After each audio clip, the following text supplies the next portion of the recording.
Viernes, día del pulso de la semana, y vale destacar que particularmente esta estuvo bastante movida, sobre todo a nivel legislativo, con varios temas como la eutanasia, como el presupuesto, veñas, pero también estuvo presente aquí en nuestro país, una noticia que sucede en la República Argentina, el triple crimen que involucra a la URTA. Todos estos temas a partir de este momento serán analizados por Deli, Leonel Vera y Valeria Milman. ¿Cómo andan? ¿Andan bien? Muy bien. Muy bien, muy bien. Muchas Llegamos gracias. al viernes, que no es poca cosa, ¿no? Exactamente. Como dicen por ahí. Y bueno, este último tema que yo mencionaba es Sí. el que más conmociona, ¿verdad? Sí, lo que sorprende es lo macabro del hecho en sí, como una persona, uruguayo, ¿no? Sí, es Como una uruguayo, persona sí. uruguaya puede llevar adelante 2 femicidios, ¿ah? Y estamos hablando de otro homicidio vinculado al del remisero. Pero nosotros hicimos un perfil, porque la información ya está dada. Esta persona fue detenida en Gualeguaychú, pero un perfil para tratar de entender. Consultamos a un psicólogo forense para tratar de ver a ver cómo una persona puede llegar a cometer este acto de barbaridad, ¿no? Matando a 3 personas, y también se lo vincula con una iglesia, como que intentó distraer porque la atención. pasó el hecho, en realidad casi el mismo momento, se incendió una iglesia donde murieron también 2 niñas. Y prácticamente en cuestión de rato, a 4 cuadras, es que sucede el femicidio de su expareja, su ex suegra. Y bueno, después se conoce y se está investigando si se lo puede también vincular al homicidio del remisero o el señor del Uber que lo llevó que lo iba a llevar de Gualeguaychú a Claro, a nuestro bueno, país. pará, y secuestró al hijo, ¿no? Y no es secuestró menor, al ¿no? hijo, O sea, claro, sí, al secuestró hijo al de hijo, 5 años. que en el momento en el que lo detuvieron estaba con el menor. Pero si les parece, vamos a hacer, nosotros lo titulamos el perfil del asesino, le consultamos a un psicólogo forense, Gustavo Álvarez, para ver a ver en qué se puede llegar a basar las hipótesis que puede tener la justicia para tomar alguna decisión. Y ahí ustedes ven que aparecen 2 hipótesis, ¿no? La de la psicopatía y la paranoia, ¿vale? Sí. La de la psicopatía, bueno, el individuo no siente afecto por nadie, busca beneficios a través de los vínculos, son grandes mentirosos, no siente el miedo y tienen, vean ustedes, una violencia instrumental. ¿Qué significa esto? Bueno, que es calculada, que es premeditada, que lo pensó, organizó la manera en la que lo iba a llevar a cabo y tiene una mentalidad fría, ¿no? Y en este caso hay que destacar que la persona, si representa un cuadro de psicopatía, para la justicia en este caso es imputable. Claro, porque es como decías vos, lo hizo con conciencia. Después tenemos la paranoia, que es una patología de salud mental, que es un delirio místico, es un desapego de la realidad compartida que compartimos todos. Bebía en la realidad, pero la interpreta de una manera loca, por decirlo de alguna manera. La motivación del delito es algo loco. Actúa con conciencia, pero puede planificar el acto delictivo. En caso de comprobarse que cometió el crimen bajo los efectos de un delirio, no hay conciencia de voluntad y sería inimputable con estas medidas. Que por ahí quiere ir, si bien el abogado de él habla de un brote psicótico, claro, quiere ir por ese lado la defensa de la URTA, claro, diciendo de que, bueno, justamente no lo hizo. No estaba en sus cabales. No estaba en sus cabales. En A ese ver, momento. es como decía Deli, esto en realidad es algo que hablamos con Gustavo Álvarez, que es magíster en psicología forense, es una materia, ¿no? Esa especialización de la psicología no se da acá en Uruguay. Claro. Él está dando justamente esta materia en la Universidad de Montevideo, pero no está extendido esto en la UDELAR o en otras universidades, y es importante. Porque claro, también, ¿por qué es importante? Porque él lo explicaba. Claro. Por el hecho también de poder hacer un diagnóstico y una evaluación del riesgo acorde. Psíquico, claro. Porque es lo que decimos esto. ¿Por qué pasa? ¿No hay una luz amarilla que te diga... Esto ¿no? va a suceder, Esto va a o te suceder, da claves, un indicio, ¿no? de O sea, indicios algo. de que puede llegar a desatarse o tener un desenlace de estas características. Pero lo que más le sorprendió a Gustavo Álvarez, los psicólogos forenses lo denominan como la firma, y ahí nos vamos a meter en el caso del remisero. La firma vendría a ser el modus operandi, ellos no lo denominan así, pero lo interpretan como la firma. Y vean ustedes, lo conocía de antes por la manera en que lo saluda, por la manera en la que se relaciona con este remisero, y aparece la firma. ¿Qué es la firma? La manera en que comete el crimen, en la que le corta un brazo y le corta la cabeza. Esto es lo macabro y esto es lo que sorprende a los psicólogos forenses. ¿Por qué? Porque si... No estoy haciendo apología del delito, ¿no? Pero si querés matar a una persona, querés acallar a una persona para que no cuente lo que hiciste, lo asesinás, pero no lo asesinás de esta manera. Sí. repito, no estoy haciendo apología del delito, estoy transmitiendo lo que nos explicaba está bien. el forense. Lo que llama la atención es lo macabro de este hecho, lo que hace...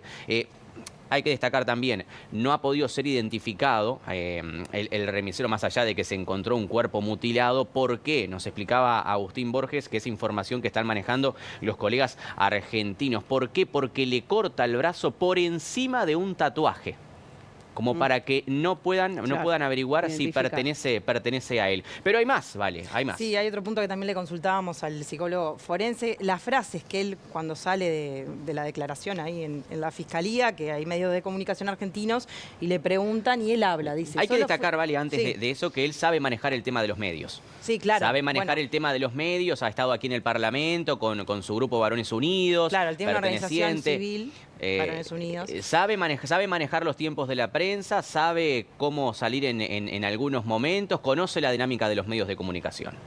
Bueno, solo fui a rescatar a mi hijo. Fue por justicia, lo liberé de una trata, en un momento también dice, sí. Y después habla como en tercera persona, hay que venerarlo, es un mártir.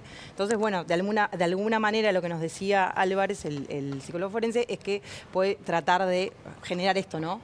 La inimputabilidad, La inimputabilidad, que sería, a ver, va a ir preso igual, pero va a tener medidas sanitarias, es decir, el tratamiento o la prisión, exacto, va a ser de otra manera, no en una cárcel. Sí, y hay que destacar el perfil de Varones Unidos en contra del feminismo radical, de alguna manera, si se quiere decir. Incluso los posteos de Varones Unidos hacen mención a eso, con distintos casos que son asonados tanto en la República Argentina como también en otros países del mundo. Claro, ¿no? Él fue uno de los creadores de este perfil que de alguna manera busca contrarrestar, según lo que decían también en la descripción, bueno, todo lo que tiene que ver con el feminismo, ¿no? Lo que promueve el feminismo, lo que busca el feminismo, sea radical o no sea, no importa, pero bueno, es en base a eso, pero de una manera violenta, ¿no? Con incitación al odio. Entonces, bueno, esa sí es una luz amarilla. No digo que cualquier persona que esté en contra del feminismo vaya a cometer un crimen, por favor, no. Pero bueno, las cosas que se posteaban ahí, por ejemplo, lo hablamos acá hace 2 meses, lo que pasó horrible, horripilante, en Soriano, el papá que secuestra a sus hijos y se termina asesinando y se mata. Bueno, de alguna manera justificaban eso, entonces... Bueno, ¿de qué estamos hablando, no? O sea, todos los extremos son muy peligrosos, ¿no? Siempre, tanto desde el lado Pero bueno, fue cancelada por la justicia. Radical, claro, fue cancelada por la justicia. Hay que ver qué es lo que pasa con esta organización, Rosario, Sí, ¿no? Totalmente, como bien decís, es una organización que hasta hace poco tiempo tenía redes sociales activas. Sí. ¿Qué está sucediendo con todo esto? Porque obviamente seguían los posteos y luego de cometido el crimen. Sí, las cuentas en X fueron canceladas por la justicia, cabe destacar. Pero también en la red social Facebook aún está activa. La de X, investigada por la justicia, ¿no? Sí. Hay que decir. Pero en Facebook todavía están los posteos. Si ustedes lo ven ahí como aparece en pantalla, Varones Unidos, bueno, y cita algunos casos de funcionarias feministas de Fiscalía Especializada de Córdoba, en Argentina, ¿no? Y ponen casos sobre el tapete. Bueno, ¿quién es Nicolás Pallarola, el oscuro abogado de Wanda Nara, en esta de la tenencia de los hijos con su pareja? Bueno, ¿quién es Alba Marcovecchio y cómo ha intervenido en el conflicto entre Wanda e Icardi? ¿No? Tiene como un perfil sesgado incluso hacia las mujeres, que representan a mujeres en casos de litigio. Pero también, vean ustedes, lo que sí hoy intentamos saber es ingresar a la página web, y ahí ustedes la ven, Varones Unidos. Miren, yo creo que se la hackearon, ¿no? Dice, asesinos cagones, así lo denominan, y uno ingresa y no aparece el servidor, ¿no? Cliquean uno de esos ítems y no aparece, está dada de baja. Pero hay que destacar que la organización, según lo que venía escuchando por parte de los colegas argentinos, sigue activa.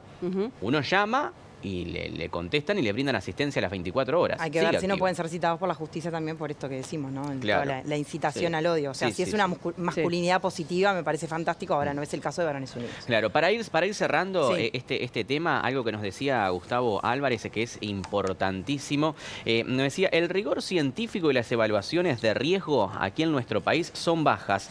El método no es el científico y las herramientas utilizadas son fácilmente manejables. Los dictámenes dictámenes periciales se hacen con la persona bajo la lluvia, el dibujito, y entran a internet y saben cómo hacerlo. No son técnicas forenses, sino clínicas. No hay formación en psicología forense, salvo, como lo decía Valeria, en la Universidad de Montevideo, carrera psicología, y con alumnos de derecho se da psicología jurídica y forense, ¿no? Para los futuros abogados, para cómo llegar a interpretar algún dictamen que involucre estos temas. Así es. Bueno, vamos a cambiar de información porque mencionábamos al comienzo también que hubo en el Parlamento intensa actividad con varios hechos históricos. Uno de ellos es la legalización de la eutanasia, porque se aprobó esta ley de muerte digna. Vale decir que fue polémico. El impulsor en el 2020 de esta iniciativa fue el exdiputado ahora colorado Ope Pasquet. No prospera en la pasada legislatura su iniciativa, pero sí el Frente Amplio toma este guante con modificaciones a la vista. Nuevamente lo impulsa a nivel legislativo, más allá de la polémica, más allá de muchas voces en contra, cuestionamientos de colectivos, de legisladores y demás. Un hito histórico: Uruguay aprueba la eutanasia en nuestro país, el primer país de América Latina en realizarlo. Así es. Bueno, hay muchas preguntas que surgen en torno a esto, porque lo hablábamos ahora antes de venir, de entrar al piso, ¿no? ¿Qué va a pasar? ¿Ya a partir de mañana se puede practicar? Bueno, hay que reglamentar esta ley, es así, ¿no? Por lo menos demoran unos 3 meses ese procedimiento que es habitual. Ahora, como vos decías, es algo que es polémico y es difícil a veces de tomar una postura, porque también hay varias visiones que, si bien son contrapuestas, pueden tener que ver y tratar de ayudar en este proceso. Por lo menos es real que cuando una persona tiene una enfermedad terminal, sea cáncer, sea ELA, bueno, se me ocurren estas que son como las más comunes que hemos hablado, están en una etapa irreversible, que ya el dolor que padece es agonizante, el sufrimiento, ¿no? La palabra que dice es: no quiero sufrir más. Exacto. Claro. Está bien, puede solicitar esta eutanasia. Ahora, lo que dicen los colectivos es, bueno, está bien, pero hay que reforzar los cuidados paliativos, que ya es ley de hace 2 años, pero que se reglamentó la semana pasada. El Ministerio de Salud Pública llamó a una conferencia y lo hizo. Claro. Pero para la puesta en práctica plena, para universalizar, que los cuidados paliativos lleguen a todo el Uruguay de la manera que tienen que llegar a todos, por lo menos van a demorar 2 años. Claro. Sí, a mí lo que me queda la sensación, y es un ejercicio que quiero hacer con ustedes y a ver si le podemos encontrar una respuesta, es, por ejemplo, a mí me viene un dolor ahora y se me agudiza y me siento mal y ya no quiero vivir más con esto y pido la eutanasia porque no está reglamentada todavía, pero está aprobada. La pregunta es: ¿voy por el camino de la eutanasia entonces? ¿Voy derecho a la eutanasia porque no tengo los cuidados paliativos? Y no, el médico debería, que es lo que está en la ley incluso de muerte digna, como decía Ro, ofrecerte los cuidados paliativos. Ahora, esto que decíamos, no están universalizados en todo el país. Sí, están, pero no están puestos en práctica. Eso es lo que demora. Y eso es lo que de repente genera más controversia y más complicaciones. Tenés una ley de eutanasia, pero todavía no tenés los cuidados paliativos. Claro, pero lo que trata de hacer los cuidados paliativos es mejorarte la calidad de vida para que vos no vayas por la eutanasia. Claro, porque en realidad la eutanasia es esto que decíamos también, ¿no? en la presentación. Es una decisión que vos tomás con libertad o la tomás motivada por el dolor, porque ya no podés aguantar más y querés terminar con tu vida. Entonces, bueno, si tenés cuidados paliativos, te mejora la calidad de vida, te calman ese dolor, ¿tomarías la misma decisión?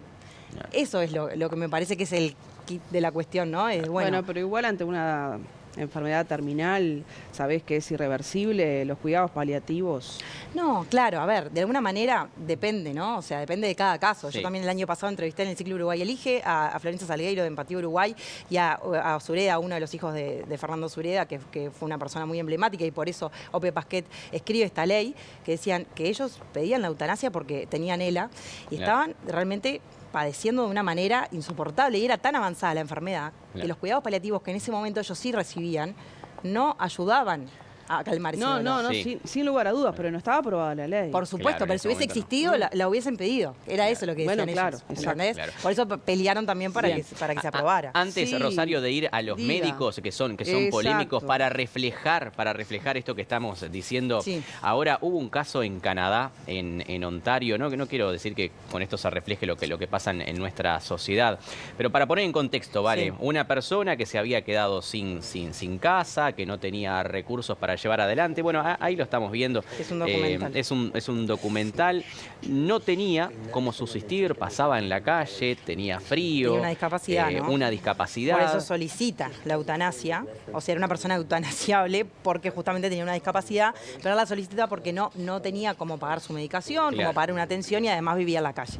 A raíz de esto, una periodista le hace una entrevista, sale obviamente en los medios y empieza a conseguir de alguna manera crowdfunding, o sea, ayuda Sí. para poder solventar esos gastos y conseguir un techo. Entonces ahí el señor desestima ese pedido de eutanasia y bueno, de alguna manera los colectivos que están en contra, porque hay colectivos que están en contra de la eutanasia y otros que están en contra de la redacción de este proyecto, no de la eutanasia, eso también es válido. Bueno, ponen este ejemplo como para decir, bueno, este señor en realidad tomaba esa decisión, pero porque no soportaba más. Los inviernos son muy duros, ahí vemos imágenes bajo cero, ¿no? Una realidad que nosotros no tenemos acá, digo, en cuanto a...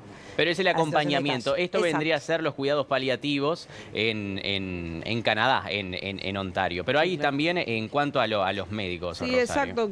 Quiero saber cuál es el rol, cuándo los médicos toman la decisión, qué pasa con todo eso. Bueno, y son los encargados de asistir y evaluar psíquicamente a las personas si están en condiciones o no de ir por el camino de la eutanasia. Claro, es un médico primero que evalúa y después hace una segunda consulta a otro galeno. Es verdad que otra de las cosas que también reclaman estos colectivos es que tendría que haber un psiquiatra dentro de ese Claro. ateneo de médicos para justamente evaluar si la persona está psíquicamente apta para pedir esta eutanasia y lo hace sin ninguna coerción y ningún, bueno, de alguna manera alguien que esté vinculado y que quiera que esta persona termine con su vida por distintos motivos también, porque eso pasa, o sea, es algo Correcto. que es real. La O sea, pregunta es si se le pueden agregar adictivos a esta ley ahora, ¿no? Y bueno, una de las cosas Que que siempre decían, pasa. sí, claro, que decía Daniel Borbonet, el senador del Frente Amplio, que es grado 5, es doctor, decía que sí, que en cuanto a la reglamentación, como es un decreto, alguna cosa se va a poder agregar o para mejorar, pero claro, la esencia de la ley no va a cambiar. Claro. Bueno, esos colectivos como Prudencia, por ejemplo, que reclaman una institución específica que se dedique al tema eutanasia, que allí se trate, como sucede en Suiza, bien sí, digo. sí. ¿Qué sucede con respecto a esa posibilidad? Y yo realmente no creo que vaya a pasar, pero un poco también por esto que decimos, ¿no? O sea, esto para mí me parece muy importante, o sea, más allá de lo que opine yo como persona o periodista, digo, me parece que es muy importante esta ley que da una solución a determinados casos, pero sí es verdad que hay que ser muy celoso y muy Sí. cuidadoso en la decisión, porque es Sí, algo que justamente riguroso, estamos hablando, claro. exacto, Sí, de la claro. vida y la muerte, Claro. nada más y nada menos, ¿no? Tal cual. Entonces, bueno, muerte digna sí, pero ¿a qué costo, no? Y bajo qué condiciones y con qué tratamientos y con qué seguimiento, acompañar a las familias, ¿no? Porque para la persona que está padeciendo la enfermedad es espantoso, pero también para los que están alrededor. Entonces, esperemos que cuando se reglamente se pueda mejorar algunas cosas que de repente quedaron ahí medias en el tintero, pero no sé. Y en todo esto, el sistema sanitario. Exacto, y me pregunto en ese contexto, porque me das el pie perfecto para preguntarte, ¿qué tan preparado está el sistema de salud para practicar sí, la eutanasia en nuestro país? Se supone que se aprueba la ley, tenemos todas las herramientas para que se lleve adelante, ¿no? Sí, más que nada, Rosario, el tema de revisar el Sistema Nacional Integrado de Salud, porque en definitiva, como lo veníamos diciendo, no se puede cumplir en los plazos legales para dar en menos de 3 meses especialistas. Nosotros lo vemos, vamos a pedir un dermatólogo, vamos a pedir y te dan para 3 meses hacia adelante. Imagínate tratar un caso así. Y se podrá con las 48 horas de cuidados paliativos que pueden ser universales. Eso es lo que hablábamos de Sí, universalizar los cuidados que lleguen a paliativos. todos realmente, ¿no? Es un paso importante Sí. que da Uruguay, pero creo que todavía quedan algunos reparos para hacerle al sistema sanitario para que cuando quede reglamentada totalmente tanto los cuidados paliativos como la eutanasia, el sistema sanitario pueda responder Sí. a esos pedidos. Creo que avanzamos un poquito y nos quedamos otro poquito atrás, ¿no? Pero Sí. el hecho histórico, el hito, ya está hecho. Eso es así. Bueno, vamos a encarar otro de los puntos que tiene que ver con el tema de la agenda legislativa, porque esto fue una aprobación histórica, pero obviamente estuvo el tema de las veñas polémicas, el presupuesto también. Vale mencionar lo que fue la retirada de Luis Alberto Heber como parlamentario, como legislador. Bueno, pero lo que sí estuvo acalorada fue justamente la discusión por las veñas. Sí, Sí. claro. A Carolina H., subsecretaria de Cancillería, y Beatriz Argimol, nada más ni nada menos que la ex vicepresidenta de la República. Yo creo que lo más polémico es la designación de Carolina H. Valle, ¿no? Claro, por todo lo que sucedió con el pasaporte, la entrega del pasaporte Claro. a Sebastián Marcet, que está siendo investigado todavía en Fiscalía y que, bueno, hubo ahí algunos temas también con el gobierno pasado, justamente también ella renuncia por ese tema, después, bueno, Jorge Díaz también la patrocina con el tema de la denuncia en fiscalía, entonces se genera ahí como una especie de nebulosa y acusaciones que van, acusaciones que vienen, ¿no? Bueno, el Frente Amplio en el gobierno pasado, cuando pasó todo esto con la entrega del pasaporte, la cuestionaba un poco más, que la trataba de mentirosa, y ahora la está promoviendo para ser embajadora de Portugal.